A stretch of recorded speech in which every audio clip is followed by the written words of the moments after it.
And when you're ready, just push up to kneeling, and we're going to come to standing. So take it easy in terms of little by little, because if we come up too quickly from lying to standing with low blood pressure, we can feel a bit dizzy, can't we? So, little by little, do it in stages. All right. So how did everybody find Ashtanga Mudra? Yeah, a bit of a stretch, and it requires, surprising amount of upper body strength, really. That's what I've noticed. I mean, I've been doing it for years, but when I'm doing one-to-one with people, the thing that I notice is how much upper body strength it does require. So, one that we can keep working on, really. And get to the floor with it, but to stretch out there, I just lost all control. Yeah, and that, yeah. Great to be in that position, because you'll make so many quick improvements over the next few weeks. Great. Yeah. So quite often what I found in my own practice is the postures that I found A, really difficult at first, or B, I really hated, were the ones that actually I grew to love the most over time, and they were often the ones that I most needed, actually. So, if you didn't like that posture, just remember that. So come to standing. So bring the feet to about 2 inches apart. And we're just going to work into a forward bend. So I think I've taught you this already, but let's have a quick reminder just in case people weren't here on that week. So as you just get grounded in this standing posture first, so feel the feet in contact with the floor. If you're happy to, we're not going to do too much work in standing because we're going to do the 4 directions in a minute, but just take your socks off if that's okay while you're standing. It's not that crucial this time, but it just means that you can really feel the feet in contact with the floor, but we're not going to need it for stickiness of the mat, particularly today. And just feel the feet in contact with the floor and grounded. The whole of the weight of the feet in contact with the floor. And just lift your toes up, press into the balls of the feet, lift them right up, and then just ease the toes down again, so that they're fully in contact with the floor but not gripping the floor. Soften the knees, so there's a micro bend in the knees if you like, instead of having them rigidly locked back. And make the pelvis kind of on normal beam. So it's not on full beam, it's not on dipped beam, it's kind of on normal beam. So the tailbone's long. And just allow your arms just to hang down by the sides of your body. And your shoulders, just draw the shoulder blades down and into the back of the body. And the chin just parallel with the floor. Now we have this crease, don't we, where the legs kind of meet the hips. So if you just put your thumb into that point where the legs just sort of meet the hips, kind of just in the sort of groin area, but just to the sides. And then bend your knees, and then just move forward. So fold the body forwards from the hips so that you're engulfing your thumbs in that crease, keeping the back straight. That's it. Great. Can everybody feel that? The thumb being engulfed and the back straight. Breathe in to lift up. So when we bend forwards, that's where we're folding forwards from. So we're folding forwards from the hips, keeping the back straight so that this gets closed up, so the thumbs get engulfed in this crease in the hips, instead of folding forwards from the waist like this and round in the back. So it's kind of that movement that we're looking at when we scoot forwards. So from this strong standing posture, take your hands onto your hips. Make sure that your hips feel straight. So the pelvis is nice and straight. It's not an anteversion or retroversion. Tailbone is long. Breathe in and lengthen through the spine. And as you breathe out, keep the knees straight if you can. Fold forwards from the hips, keeping the back straight. And just see, keeping your hands on your hips, if you can come to halfway position so that your torso is parallel to the floor. Okay, when you get to a point where everything tightens up, bend your knees. So I want you just to experiment with your body and then breathe in to lift up.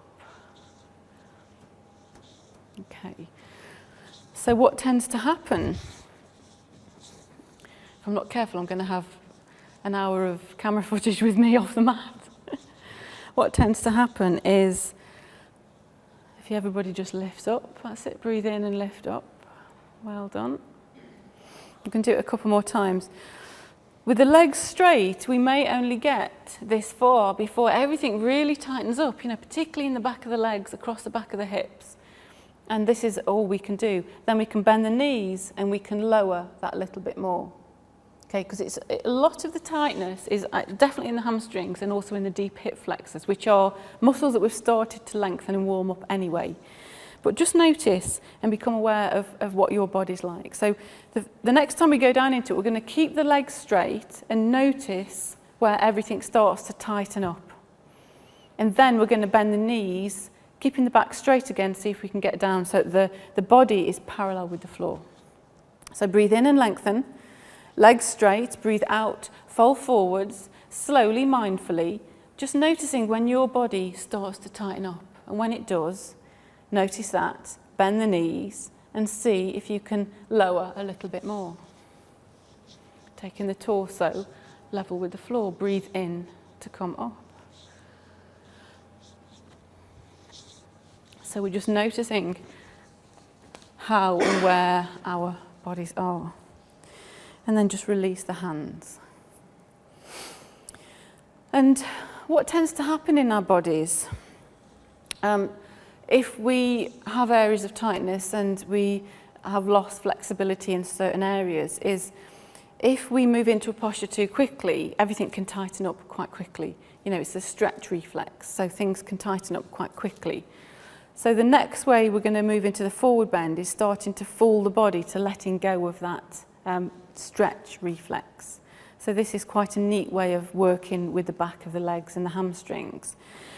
So have the feet comfortably apart, so 2 inches or a little bit more if you need it.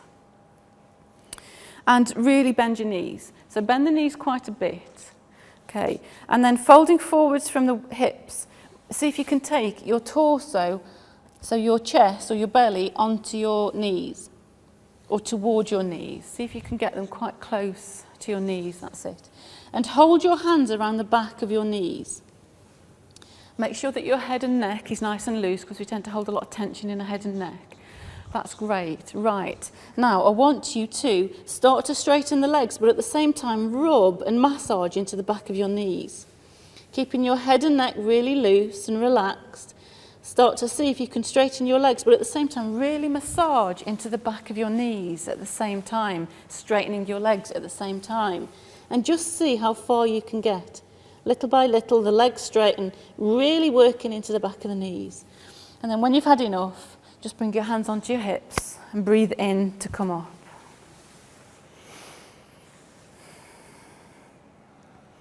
So some of you were really working into that, and everybody getting their legs a little bit straighter, I think. So let's just see now if we can get a little bit closer to the floor, perhaps than we normally would. So breathe in, arms straight, lengthen. Breathe in, lift the arms all the way up, and breathe out. Take the arms wide as you fold forwards to that halfway position with the arms nice and wide, and then see if you can take the hands to the floor. Bend the knees if you need to, or just see how far you can reach. Really well done. That's brilliant, everyone. And then hands on the hips, bend the knees, breathe in to come up. So all of you getting pretty close or down to the floor. So that's great. And just rest out. And just notice what you notice. So we're going to practice this 4 directions practice now.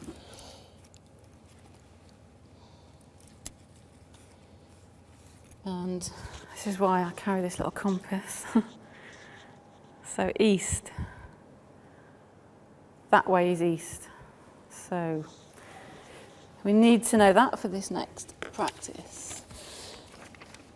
So hopefully this is a lovely yoga practice anyway. It's working with the breath, it's working into the shoulders, and it's a very mindful practice in its own right. But if you have a problem to work on, this limiting belief about yourself or the world, it's even better. But you can practice it without that as well. So to begin with, we're just going to get the movement right. So comfortable standing posture. The legs as comfortably close as you can manage. 2 inches 3 inches, comfortably close together with the feet parallel. Have the arms just by the side of the body. I'm just going to show you the movements first, and then we'll do what we do with the thought and working in the 4 directions. So bring your hands together into the prayer position and push your thumbs into the center of your chest. So this is the beginning of the sequence.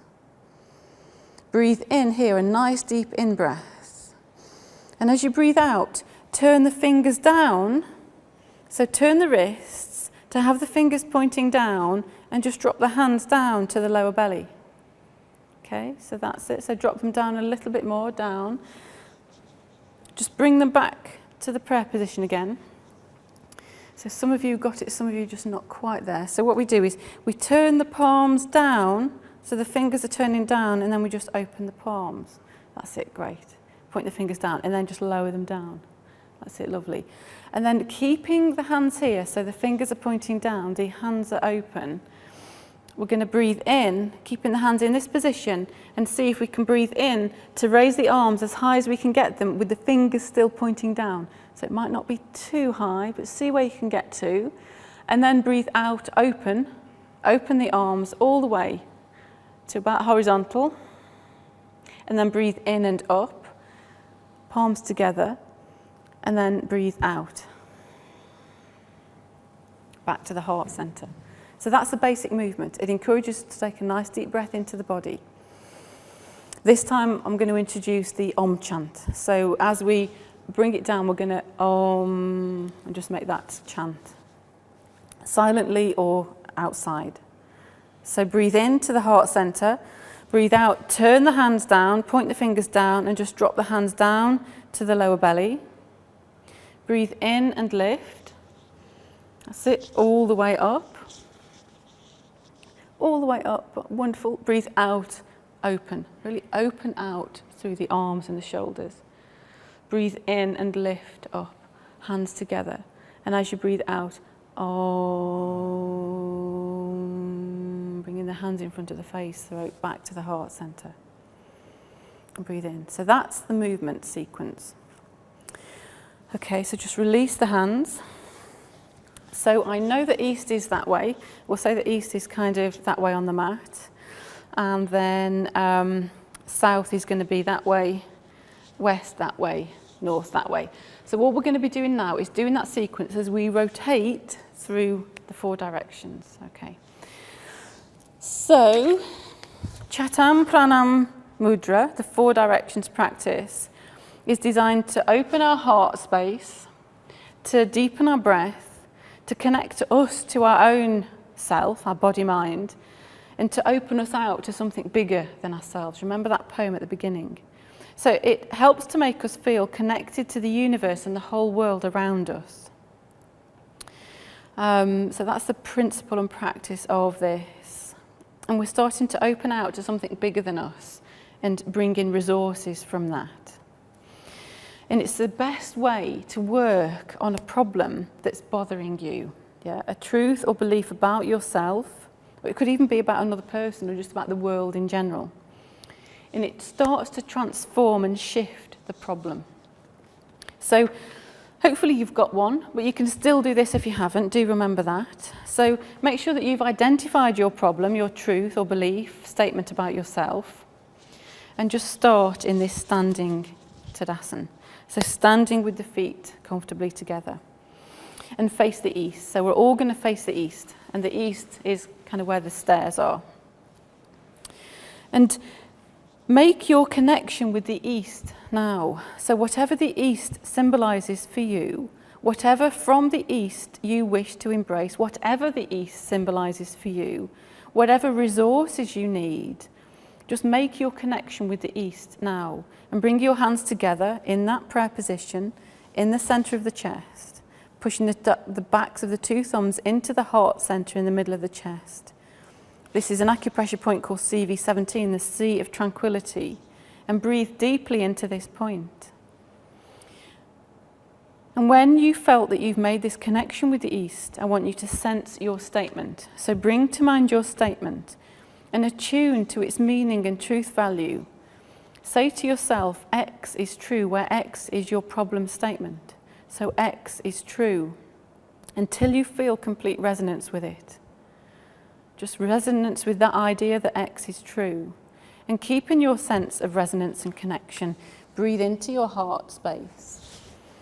And then the movement. So exhale, turn the fingers down. Move the hands down as you exhale.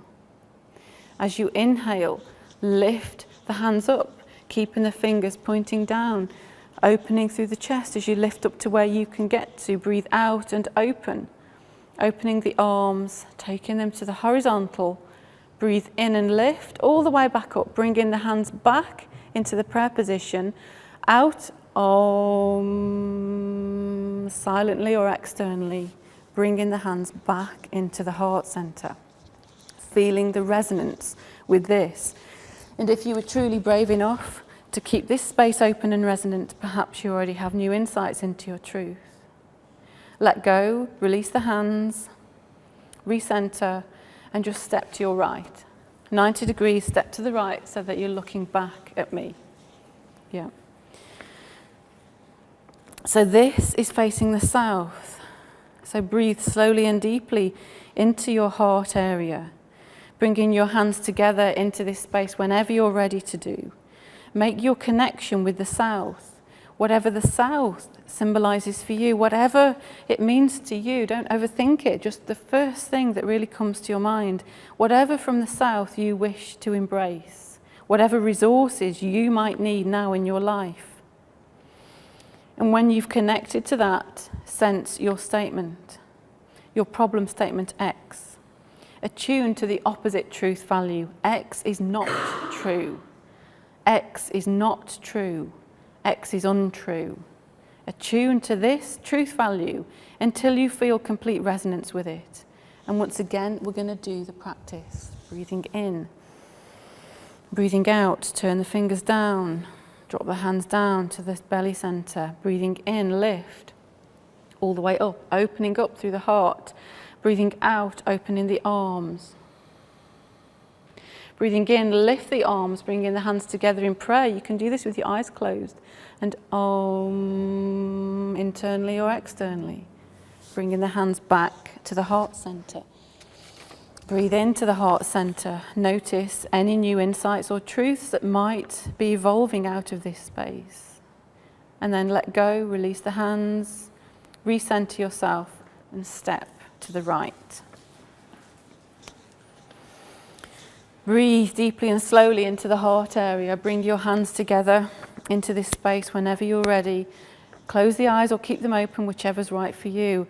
And this is the West, so make your connection with the West, whatever the West symbolizes for you, whatever from the West you wish to embrace, whatever resources you need from whatever the West means to you. And when you've made this connection, sense your statement, X, your problem statement X, and attune to the truth value that both X is true and not true. So both X and not true X are true, or X is both true. So it's true and it's untrue. Attune to this truth value. Hold it in your head, in your mind, until you feel complete resonance with the fact that this is true and not true at the same time. And when you're ready, we perform the practice. Breathing in, breathing out, turn the fingers down, release down. Breathing in, draw the hands and the arms up, keeping those fingers pointing down. Breathing out, open the arms. Breathing in and lift. And just let your body do what it does. Breathing out, Om, back down into the heart space. And breathe into this area. Notice what changes or what stays the same. And then let go, recenter, and one final step to the right. This is the north. Breathe deeply and slowly into your heart area, bringing your hands into this space whenever you're ready, the sea of tranquility, pressing the thumbs into the center. But connect to the north, make your connection with whatever the north means for you, whatever it symbolizes for you, whatever comes to mind. whatever from the north you wish to embrace, whatever resources you need now in your life, and sense your statement, X, your problem statement X, and attune to the value that neither X or not X is true. So X is neither true and it's neither not true. So X is neither true and it's not untrue either. X is neither true and it's neither not true. So both are not true until you feel complete resonance with this. And once again, when you're ready, we perform the practice, breathing deeply into the heart center.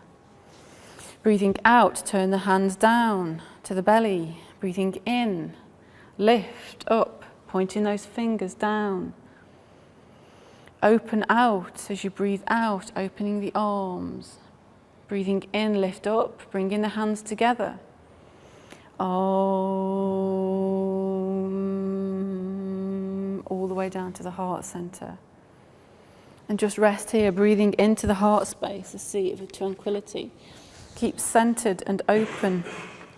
Keeping this space open and spacious. Allow the transformations to happen as they come in. Staying open. And now, just letting go, releasing the hands, and bringing yourself back to the front of the room.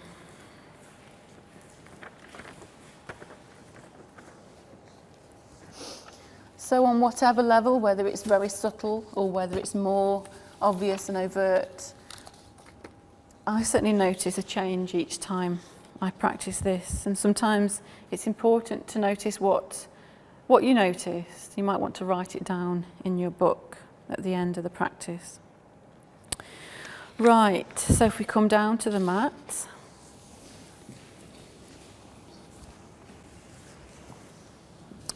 So I've run out of time to do this other wonderful practice, but it's on your video, so I'll just warn you about it. On your video, there's a practice where we use a chair, so that you have to get a chair in front of you, and you'll have a block or a blanket underneath your hips. So underneath here is a block or a blanket, and you just raise your legs to place your feet on the chair, and you rest like this. I have wanted to do it with you in class because it's the most calming, wonderful practice. But run out of time again, but it's on your CD, on your DVD, sorry, yeah. So just wanted to warn you about that. So, get comfortable seated posture. Using the blocks, you can start to wrap up if you need to, put socks on, jumpers on, whatever. We're just going to do a very short breathing and then a little quick meditation.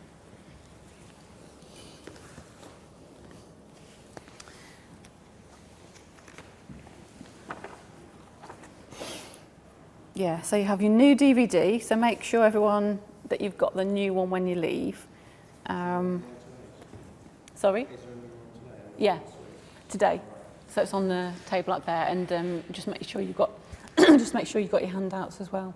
So there's 3, they're all on the table. Okay, so comfortable posture, spine nice and upright. You kind of know the routine now. And just focus on your breathing for a couple of minutes. So breathing in and out. Having the hands just resting comfortably on the legs. Eyes open or closed. And just see if you can breathe in and out for a count of 4 or even 5. So 1 and 2 and 3 and 4. 1 and 2 and 3 and 4 on the out breath.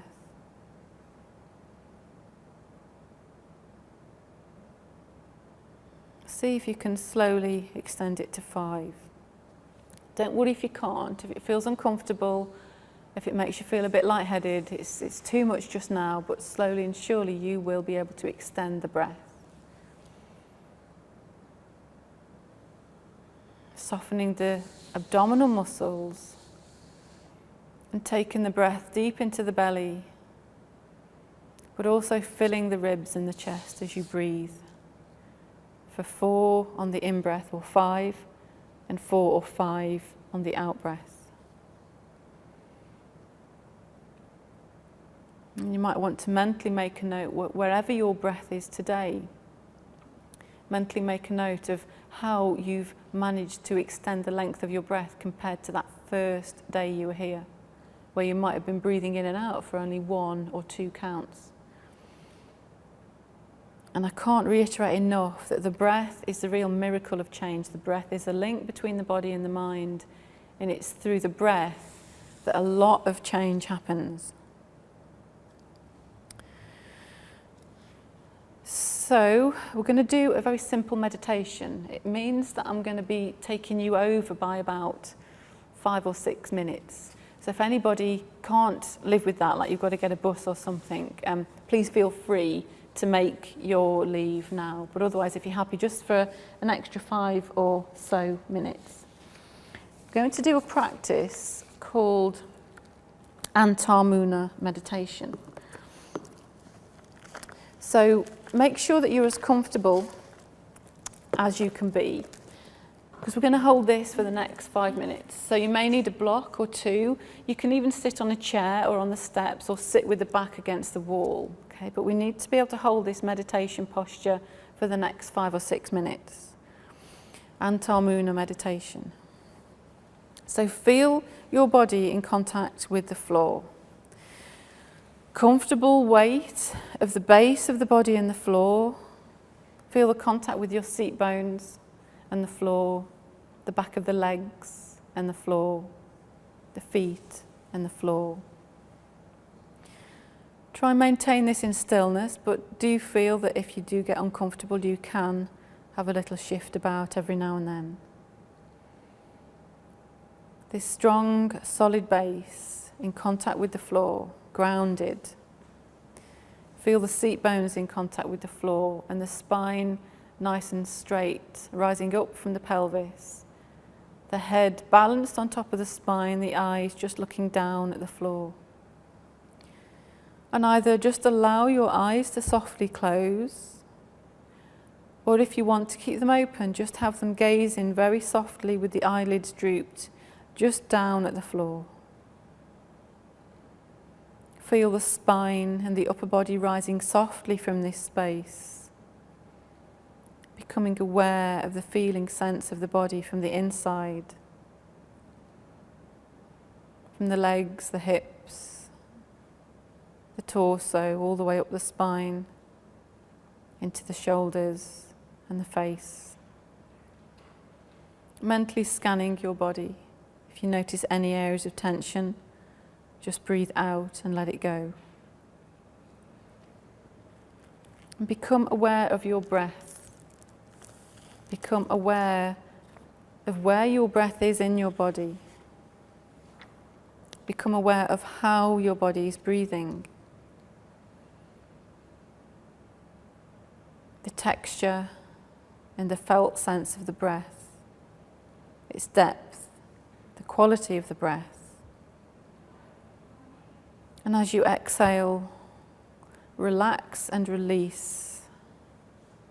Breathe out and let go.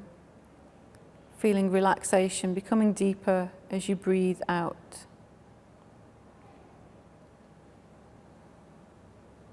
And now become aware of sound. Become aware of more distant sounds, sounds outside the room. Use your sense of hearing like a radar to move from sound to sound. Sounds outside the room, sounds inside the room. Simply becoming aware of each sound and then quickly moving on to the next without getting distracted or caught up in any particular sound.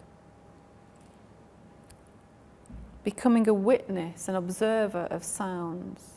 Not getting distracted in what's caused them, what's going on. Simply noticing a sound and moving on to the next. Using your awareness like a radar.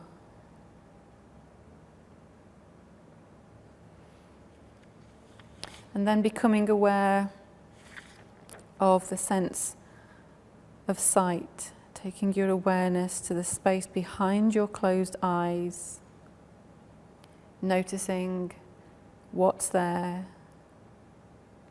shifting shapes or just warm darkness, becoming aware of the sense of inner sight, this insight behind the closed eyes. Or if your eyes are open, the eyes softly closed, not really looking at anything, just aware of the sense of sight. And just letting that go, letting the sense of sight go, and becoming aware of any physical sensations in your body, any pain or tension or stiffness or uneasiness, itching.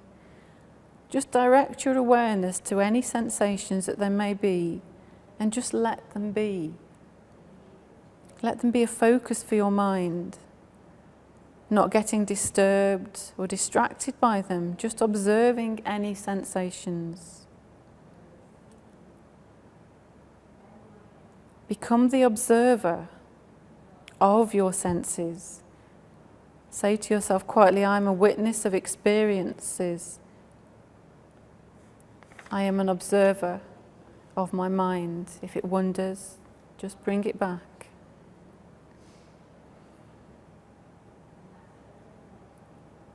And become aware of the sense of smell. Any sensations or scents, taking your awareness to the nose and the sense of smell. Or the movement of breath in the nostrils. Just becoming aware of the sensations of smell and breath in the nostrils. Just noticing any sensory experience in this sense of smell or in the nostrils, and just noticing it, not getting distracted by it, just becoming an observer of what's going on. And then letting the sense of smell go, just letting it go. And become aware of thoughts. Taking your awareness to this space behind the closed eyes. Become aware of any thoughts that are in your mind. Just become aware of them. And this mind screen, this space behind the closed eyes, notice how you notice thoughts in the screen of the mind. Perhaps they're floating like clouds across a blue sky, or like ticker tape images on a cinema screen, or perhaps they're like bubbles of balloons or clouds playing on a screen. Just become aware of the spontaneous thought processes that are going on in your mind now, coming and going. Simply observing the natural thought processes. Becoming aware of a thought and then letting it go. Becoming aware of the next thought and letting it go. Perhaps there'll be a moment where there are no thoughts. Simply notice that. And if the mind, like it does, has a tendency to get distracted and follow a particular train of thought, simply notice that that's happened. Accept it, notice it, and just bring the mind back to noticing the thoughts. Being aware of thoughts, just letting them go. The observer, the witness. You are not your thoughts. Just observing them and letting them go. And then stopping thoughts, just stopping them. And becoming aware once more of the contact between the body and the floor, the chair. Become aware of the weight of the body on the floor. Becoming aware of the sense of touch of the clothing against the skin. The breath moving in the body. Becoming aware of the sense of sight behind the closed eyes. Becoming aware of the sense of hearing. practice of Antamuna meditation is now over. Just slowly, when you're ready, shifting your body, introducing some little movements, just to shift and release out of the body.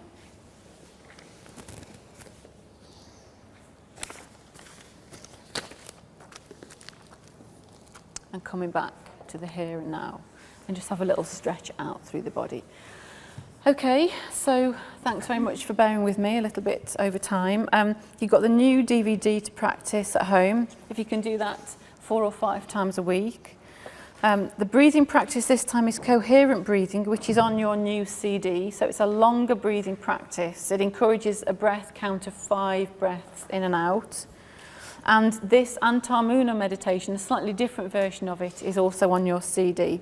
So the workbook kind of says what I'm recommending in terms of length of practice. So 3 times a week for the breathing and just twice a week for the Antamuna. The Antamuna meditation is quite good to do after the physical practice. Okay, make a list of your strengths as well. Do the online test if you want. And continue. It's on the handout. Yeah. So it's a very simple test that you can do online. You just have to register.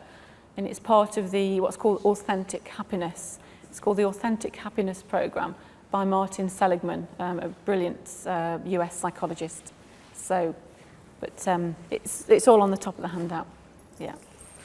Okay, thank you very much. Hope to see you next week.